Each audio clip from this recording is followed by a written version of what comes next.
Les vraies voix Sud Radio, 17h-20h, Philippe Rossi.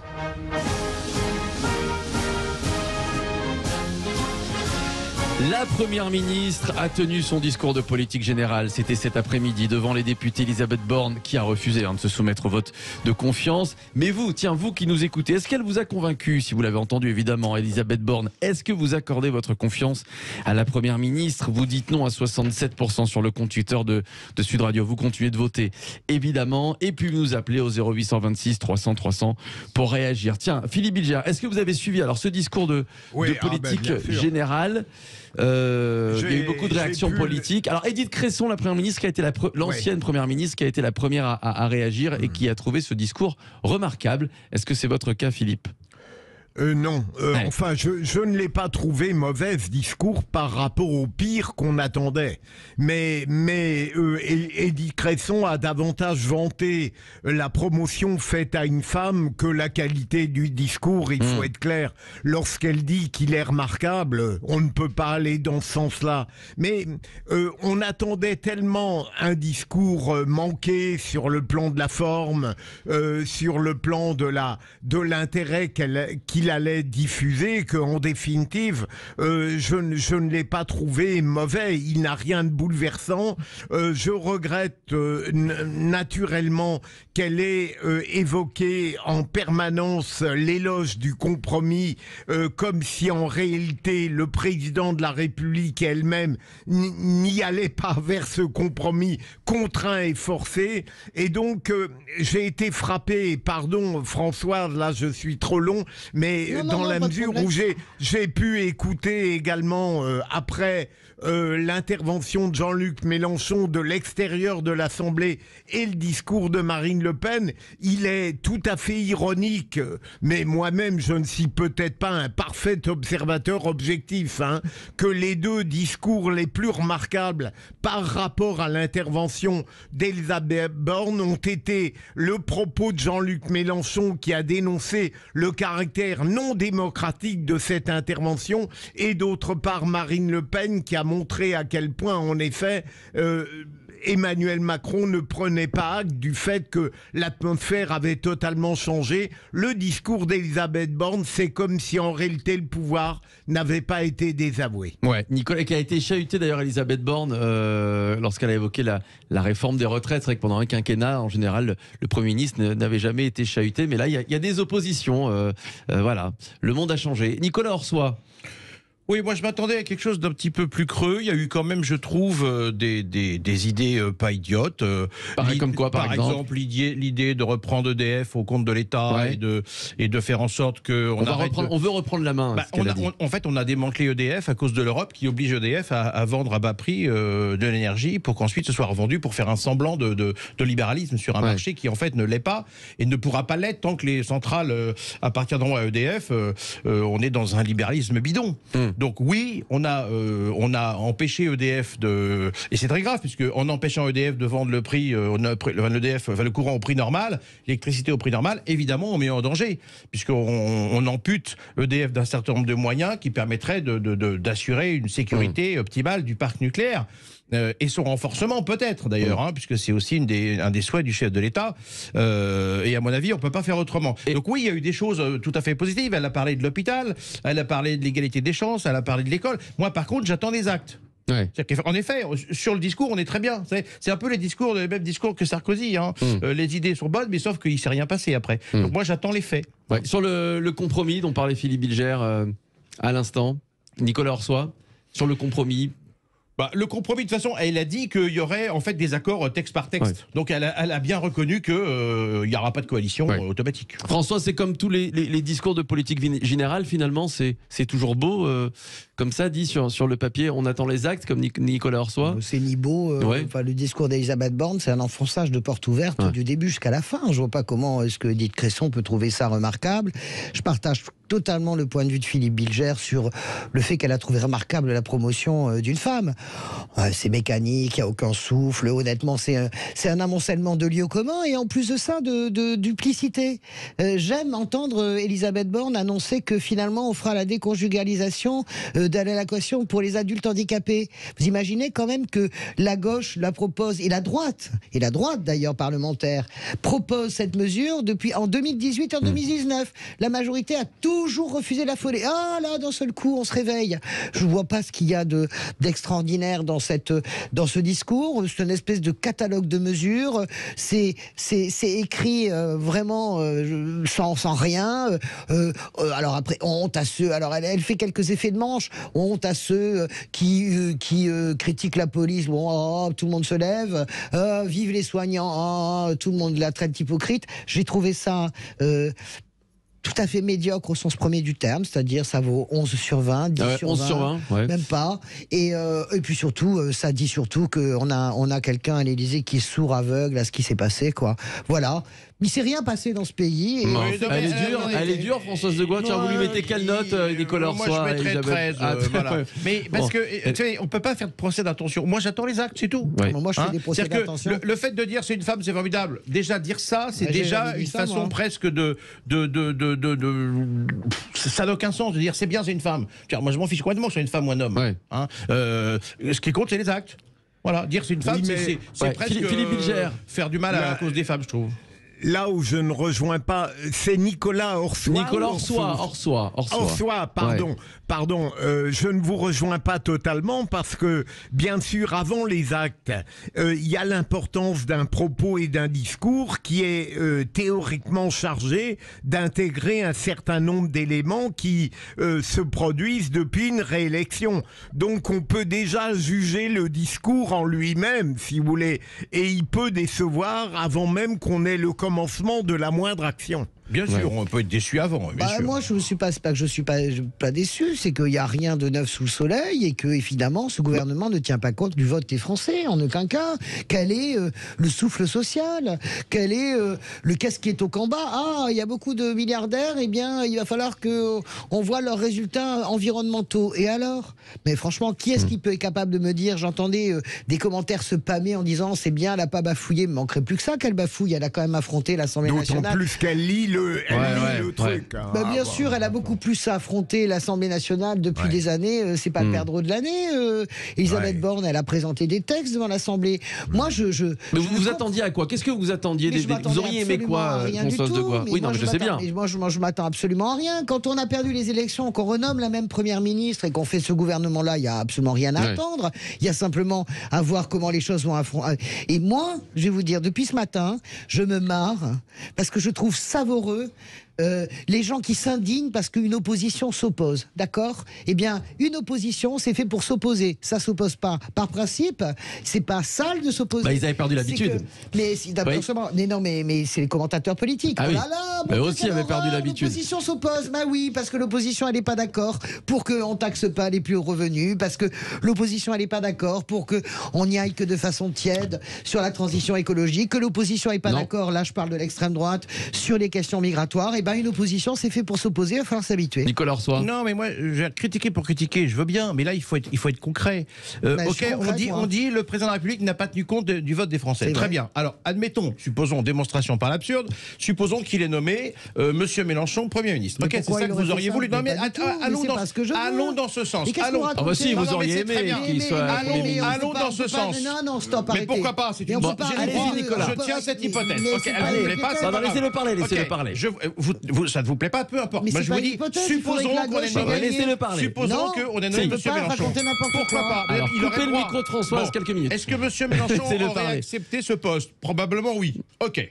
Il l'aurait accepté. Pourquoi vous racontez n'importe quoi? Il l'aurait Non, mais c'est de la probablement politique accepté, fiction. Il fait de la mais on peut politique pas fiction. raconter n'importe Mais quoi. il y a même des panneaux dans Paris qui disent Mélenchon Premier ministre. Ah oui, ça, Mais c'est vrai. normal, D'accord. s'il avait gagné les Eh ben, prix, mais il les a pas gagnés. justement, Mais il les a non, mais pas il a gagnés. dit, imaginons. C'est ce que je suis en train de vous dire. Il n'a pas gagné les législatives. La NUPES n'est pas majoritaire à l'Assemblée. Donc, est-ce que ça aurait été mieux qu'Elisabeth Borne? Bah non. Donc ça n'aura rien changé. Vous dites qu'il n'a pas tenu compte. Non, mais attendez. Vous dites qu'il n'a pas tenu compte des Français. Ok. Pourquoi il n'a pas tenu compte des Français? Vous voulez qu'il nomme qui? De toute façon, aucun parti n'a la majorité. À partir de ce moment-là, il peut nommer qui il veut, ça changera strictement rien. Donc pourquoi en fait, ce qu'il veut vous dire, c'est qu'est-ce qui aurait été mieux avec Jean-Luc Mélenchon, finalement, pour résumer. Mais non, mais finalement, Elisabeth Borne, allez un petit peu à droite, un petit peu à gauche. Finalement, c'est très bien. On va la voir sur les actes. Françoise. Il n'y a pas d'autre solution. Alors, je ne comprends pas votre cohérence. Il n'y a pas d'autre solution. Donc, s'il n'y a pas d'autre solution, vous racontez n'importe quoi. C'est vous qui le dites. Mais non, mais on nomme Jean-Luc Mélenchon, s'il gagne les élections, il les a pas gagnées. Donc vous vouliez quoi d'autre alors? Mais pas du tout. Non mais allez au bout de votre raisonnement. Un discours de politique générale, ça donne une ligne politique. Et alors c'est ce qu'Elisabeth Borne a fait. Vous n'avez pas le sentiment qu'à un moment donné, quand les Français ont dit à Macron, on veut pas te donner une majorité, c'est qu'ils veulent pas de la retraite. Qu'est-ce qu'elle a fait, Elisabeth Borne? Si vous aviez écouté très précisément le discours de Elisabeth Borne, ce que je pense vous n'avez pas fait, vous auriez entendu. Je crois que vous l'avez pas fait. Ça vous ridiculise, mais dites-le, ça fait rien. Vous auriez entendu que par exemple, elle annonce évidemment la réforme des retraites. Quand je dis il n'a pas tenu compte de l'opinion des Français, eh bien rien que ça, c'est la première démonstration. Les Français lui ont dit non, on ne veut pas de la réforme des retraites. Elle arrive, elle dit la première chose qu'on fera, c'est la réforme des retraites. Donc ça, c'est une démonstration. Oui, mais elle n'a pas donné les détails. S'il vous plaît, on n'a pas les détails. À partir de là, Philippe on ne sait pas ce qui va se passer. Philippe Bilger. Mais par exemple, Nicolas Orsoy, on aurait pu concevoir qu'après la défaite aux législatives, eh bien, ils ne maintiennent pas Elisabeth Borne. Oui, d'accord, mais pour nommer qui ça aurait changé quoi? Une personnalité, mais si tu veux faire des majorités. Allons au bout du raisonnement. Allons au bout du raisonnement. S'il vous plaît, on nomme qui? Philippe. Je vous assure qu'on aurait pu trouver quelqu'un sans problème. Mais qui? Il veut des noms, hein, Nicolas Orsoy. Il vous lâchera pas tant qu'il n'aura pas son nom. Mais il lâchera pas. Bruno Le Maire. Ça sert absolument à rien, ce genre d'argument. Bien sûr, tu mets Bruno Le Maire. Tu veux des majorités à droite, tu mets Bruno Le Maire. Tu veux créer des textes de compromis, tu vas chercher chez Philippe Bilger, tu vas chercher un républicain. C'est-à-dire que ça veut dire que c'est ni fait ni à faire. Et en plus de ça, les Français l'ont dit, on veut pas de ta réforme des retraites. Bam, dans le discours de politique, on la met, la première chose. On va se retrouver dans quelques minutes. Restez avec nous. Les vraies voix sur Sud Radio. Et cette question, accordez-vous votre confiance à la Première ministre Elisabeth Borne? Non à 67%. Hein. C'est vous qui le dites. Oui, ça monte sur le compte Twitter de Sud Radio. On arrive à 80, Philippe Bilger. Le 0826 300 300, le numéro du standard de Sud Radio pour réagir et débattre avec Françoise Degois, Nicolas Orsoy et Philippe Bilger. À très vite. À tout de suite. Les vraies voix Sud Radio, 17h-20h, Philippe Rossi. C'est la suite des vraies voix sur Sud Radio avec Philippe Bilger, Nicolas Orsoy, Françoise Degois. Accordez-vous votre confiance à la Première ministre Elisabeth Borne qui a tenu son discours de politique générale cet après-midi à l'Assemblée nationale? C'est la question que l'on vous pose sur Twitter. Vous êtes 67% à répondre non. On poursuit le débat donc avec Jacqueline qui nous appelle au 0826 300 300. Bienvenue, bonsoir Jacqueline. Oui, bonsoir. Bonsoir Jacqueline, bonsoir. Je vous présente Nicolas Orsoy, Philippe Bilger, Françoise Degois. Vous nous appelez d'où Jacqueline? De Paris. Bonjour. Bon, très bien. En principe, c'est Paris, mais là, je suis arrivée en Bretagne. Ah, pour les vacances. Oh, la Védarde. Vous êtes où en Bretagne? Je suis dans un coin idyllique. Je suis au bord de la mer, au bout de la presqu'île de Ruy, ça forme à Gallo. Waouh. Bon, on aurait bien aimé entendre le bruit de la mer. Ouais, oui. Non, on n'est pas encore en vacances. C'est très plat et elle est basse pour l'instant. Très bien. Alors, est-ce que vous avez suivi ce discours de politique générale? Je n'ai pas suivi le discours de politique générale parce que j'étais en déplacement. Donc, ceci étant, je voudrais bien faire confiance à Elisabeth Borne, mais malheureusement, ce n'est pas elle qui gère l'affaire. J'ai été extrêmement déçue quand j'ai vu qui était nommé comme porte-parole du gouvernement et de Olivier Véran avec le Parlement. Ouais. Exactement, Olivier Véran. Enfin, on nous prend pour quoi? Pour qui? Quand on voit que Darmanin. C'est parce que vous êtes arrivé en Bretagne, c'est pour ça. C'est ça, c'est parce que vous êtes Darmanin. En fait. Darmanin est encore ministre de l'Intérieur et de l'Outre-mer. Mais qu'est-ce que c'est? Papendaï, donc, qui a ses enfants à l'école alsacienne. Moi, je serais ravie que ce monsieur arrive à propager dans l'éducation nationale les méthodes pédagogiques de l'école alsacienne auxquelles j'adhère profondément et que j'ai eu l'occasion de pratiquer. Voilà, donc je ne peux pas faire confiance à Elisabeth Borne parce que ce n'est pas elle qui est aux manettes. Ouais, alors c'est qui? D'autre part, c'est qui aux manettes? je voulais dire à Françoise Degois Elle dit qui mesure les résultats environnementaux des entreprises? Mais François Degois, vous n'avez pas oublié quand même que Nicole Notat est largement payée pour mesurer ça dans je ne sais quel organisme d'évaluation. C'est le problème, c'est ça, c'est que vous avez des organismes d'évaluation qui sont privés et qui sont souvent, c'est comme lorsque la France a reçu le prix d'excellence il y a 2 ans, le pays qui rejette le moins, on sait très bien qui a fait l'étude. Voilà, c'est une étude qui n'est pas, ce sont des études qui sont biaisées. Il faut regarder ce que dit l'ADEME sur les déchets. Il faut regarder des organismes publics. Il faut regarder évidemment les organismes qui mesurent non seulement les rejets de CO2, mais qui mesurent aussi, je le redis, les déchets, parce que c'est très très important. On pense que la pollution et l'environnement, ça n'est que le CO2 et que les gaz, ce ne sont que les gaz à effet de serre, mais ça n'est pas vrai. C'est aussi les pesticides, c'est aussi les déchets qui sont un problème majeur pour nous. Ouais. Et il y a des organismes publics qui mesurent ça. Et là, vous avez raison de dire qu'il y a beaucoup de mesures environnementales qui sont faites par des lobbying en réalité. Des lobbying. Jacqueline, choquée, je vais poser la question à Philippe Bilger, Nicolas Orsoy et Françoise Degois, qu'elle ne se soit pas soumise au vote de confiance. Elisabeth Borne, c'est-à-dire elle n'est pas masochiste, hein, oui, elle n'est pas masochiste. Mais au fond, c'est là où je trouve qu'Emmanuel Macron est très mauvaise langue, parce que nous aurions pu avoir des oppositions prêtes à pratiquer la politique du pire et à voter la motion de censure déposée par la NUP. Il y aurait et c'était fini.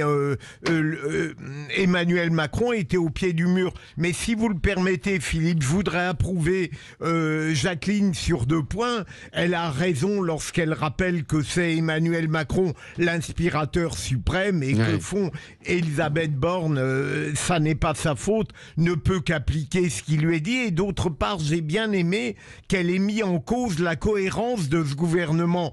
Prenons Véran, il est assez paradoxal de le nommer comme porte-parole alors qu'il s'était singularisé par des propos extrêmement durs à l'égard du Parlement. Tout ça résulte de compromis politiques, voire politiciens. Il n'y a pas l'ombre d'un critère de compétence dans le choix des ministres et dans leur affectation. Si on était dans un monde normal, on s'en offusquerait. Ouais. Nicolas Orsoy. Oui, je suis tout à fait d'accord sur la nomination de Véran. Tout ça est pas très sérieux. En plus, bon, c'est pas un homme politique, c'est un médecin qui s'est illustré, alors parfois positivement, parfois négativement sur la question du Covid. On retrouve là un poste qui est très politique. Très honnêtement, je comprends pas.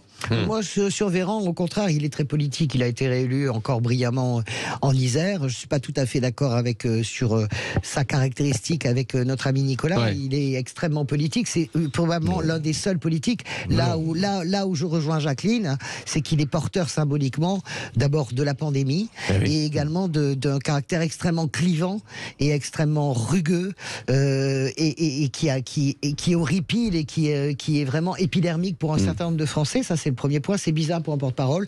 Et d'accord avec Jacqueline, je l'ai souligné dès lundi, je pense qu'il est malsain d'avoir fait passer les dom-toms sous le contrôle du ministère de l'Intérieur. Ça veut dire qu'on gère les dom-toms qui sont si précieux pour nous. Un super ministère, c'est ce qu'il voulait. Non, mais on les gère par le biais de la sécurité publique. Ces dom-toms ont mal voté, évidemment, aux yeux d'Emmanuel Macron. Ils ont voté très massivement à gauche. Et puis, ils ont donné énormément de voix à Marine Le Pen au second tour de la présidentielle. Le message qui est envoyé, c'est l'intérieur. Donc, c'est la sécurité intérieure qui va gérer les domiens, les dom-toms. Et c'est indigne parce que déjà, on se fout d'eux, on s'en occupe pas. En plus de ça, c'est grâce aux dom-toms que nous sommes la 2e puissance maritime au monde, à quelques miles près avec les États-Unis. On a une façon par-dessus la jambe de traiter ces territoires qui me désespère. Bon, finalement, Jacqueline, ce que vous pensez, en fait, puisque vous parlez de toutes ces têtes qui n'ont pas changé, c'est que vous pensez que Emmanuel Macron, vous auriez aimé qu'il tienne compte des résultats des élections législatives. Voilà, c'est ça qui vous a le plus déçu. Quand même. Ouais. Et je pense donc que ces attaques contre LFI et le RN, c'est de la tactique. Je dirais même pas de la stratégie, c'est de la tactique, et c'est vraiment pour pousser ces gens-là à adhérer à son projet. Ouais. Merci Jacqueline, merci à vous, continuez d'écouter les vraies voix sur Sud Radio et Sud Radio en général, et puis bonnes vacances, voilà, puisque vous êtes en Bretagne. Merci à vous Jacqueline. Merci, accordez-vous votre confiance à la Première ministre Elisabeth Borne. Score final 69% à la négative, un non à 69% sur le compte Twitter de Sud Radio. Ça monte, hein. Ça monte petit à petit. Je vous propose de jouer tout de suite.